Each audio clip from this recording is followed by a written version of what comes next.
Well, to some education matters now, and the KCPE class of 2021 is expected to report to secondary school on the 3rd of May this year.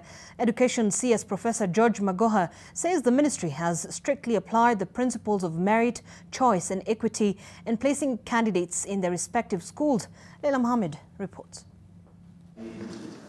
Kimberly Grace sits quietly in the midst of an unfamiliar crowd. She says that she never for one moment thought that she would be here, waiting to receive her admission letter this morning to the Kenya High School, an institution she has dreamed of becoming a part of. I used to see Kenya High on TV when the Form 1s would join in school, and I just liked the environment, how it looked, the performance, and also I just liked it. Something in my heart told me to go for it.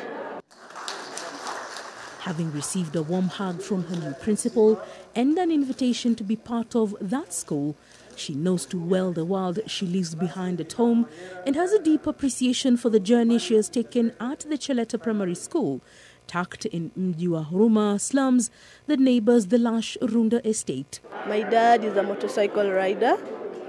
My mom teaches in a school just in the slums near home in Huruma, and I know they'll be excited that I've gotten the school of my choice.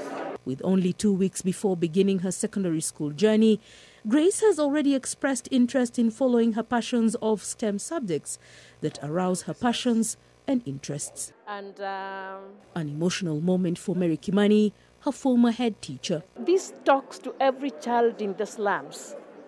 You know, it is not about where you come from. You can change the narrative. Kimberly is among those benefiting from the affirmative action provision by opening opportunities for a number of children from slums. 567 learners were placed in their first choice national schools.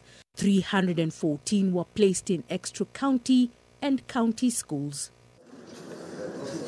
Meanwhile, the top candidate in the KCPE 2021 exam heads to the Alliance School, elated. Now that I've led in the country, I know that all eyes will be on me, so there's a little pressure, but I know that I'll still manage. The two pupils will be among the 38,000 pupils joining national schools across the country. 2,000 special needs pupils and 9,000 in refugee camps will also join Form 1 in 2 weeks. Extra county and county schools will be receiving the bulk of the population. Sub-county schools will receive a huge population of 700,000, as CS Magoha says that those schools will need more teachers, infrastructure and learning material to cope with the huge numbers. With 2 entry grade classes in January 2023, that is Form 1 and Grade 7, Professor Magoha now says that there is need to build 10,000 classrooms by December 2022, giving a warning to all teachers who will not have done so by the end of the year that there will be severe consequences for their actions of not doing so.